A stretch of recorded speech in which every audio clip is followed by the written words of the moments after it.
الكرواسون المورق الفظيع الدايب من جوّه كرواسون الجبنة هتلاقوا الجبنة سايحة ويا سلام وهو مدهون كده بالزبدة وريحتها، هنفتح هنلاقي الجبنة سايحة وبتشد وبُصّوا المَطّة بتاعتها عاملة إزاي، والّا بقى التوريقة بتاعته بُصّوا عبارة عن حتّة قطن أنتم ماسكينها في إيديكم، مش قادرة أقول لكم على القطن والجمال والتوريقة، هنا بقى هنخلّيه باظظ خالص، خالص، كرواسون الشوكولاتة الباظظ خالص واللي كمان من برّه متسقّي عليه شوكولاتة، يعني الحكاية غير خالص. تعالوا معايا بقى نشوف عملنا الجمال والعظمة دي إزاي. بُصّوا،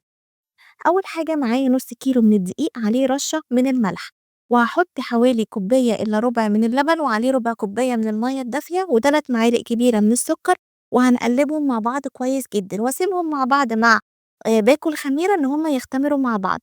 هنبتدي بقى نجيب الدقيق اللي إحنا حطينا عليه رشّة الملح،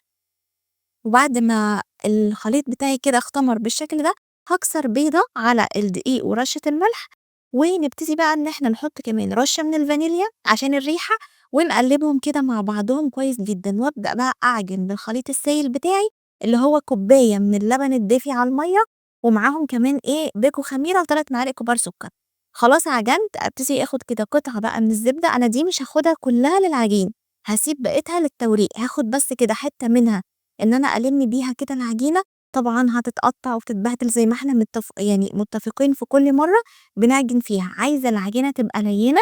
وطرية وملساء كده بالشكل ده وفيها سِنّة تلزيق، هاسيبها بقى تخمر كده حوالي ربع ساعة، مش عايزاها تخمر كتير عشان ريحة الخميرة، وابتدي إن أنا أرُش بقى رشّة كده حلوة من الدقيق عشان أفرد عليها العجينة بتاعتي.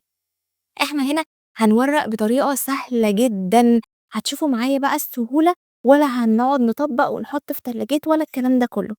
هابتدي بقى إن أنا أفرد العجينة بتاعتي كلّها كده بالنشابة بطول مثلًا مستطيل، أنا عشان كده رشّيت رشّة دقيق من تحت كويسة، بعد ما فردتها هاجيب بقى الزبدة دي وابتدي إن أنا بالفرشة كده أدهن المستطيل بتاعي كلّه بقى من أوله كده لآخره بالزبدة، عشان دي هتبقى أول طبقة معايا في التوريق، وزي ما اتفقنا إحنا مش هنورّق بطريقة صعبة خالص. بعد ما ورّقت هابتدي بقى أقسم العجينة دي على 2 أتنيها على 2 أهو كده بالشكل ده، شايفين تنيتها على 2 إزاي؟ والزقها كده في بعض من الجناب كويس جدًا عشان بس الزبدة ما تخرجش معايا.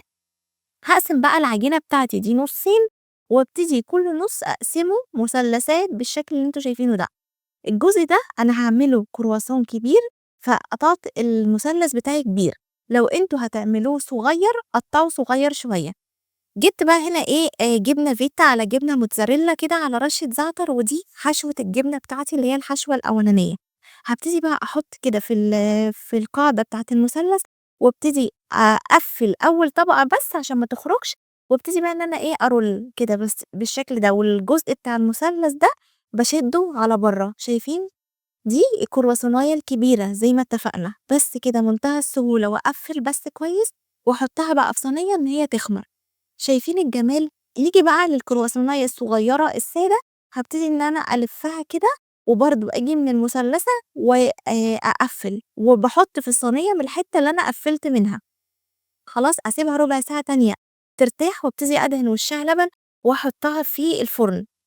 فرن على درجة حرارة 200 لحد ما تاخد لون من فوق ومن تحت، ده بقى اللي هو السادة، باطلّعه وبأي حاجة كده بأي أداة أو أي حاجة ابتدي إن أنا أعمل له خُرم أفرّغه كده بالطول عشان أحشي الشوكولاتة بتاعتي، باحشي طبعًا شوكولاتة قابلة للدهن، ده بقى السر اللي بيخلّي الكرواسون معايا الشوكولاتة فيه باظة يعني بت كتيرة كده وباظة وطرية، مش ناشفة جوّاه مع التسوية، أبتدي بقى إن أنا أدخّل القمع بتاعي كده وأحشي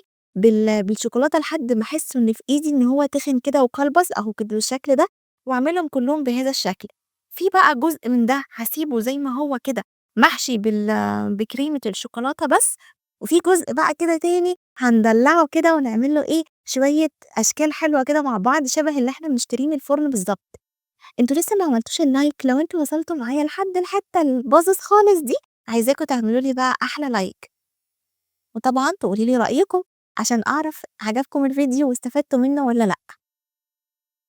نيجي بقى جبت شوكولاتة بقى خام سيّحتها ونزلت كده بالكرواسون فيها بالشكل ده أهو، زي ما بنشتريه من الفرن بالطريقة دي بالضبط، بس لو عملتوا الطريقة دي أحلى وأطعم من كرواسون الأفران 100 مرّة.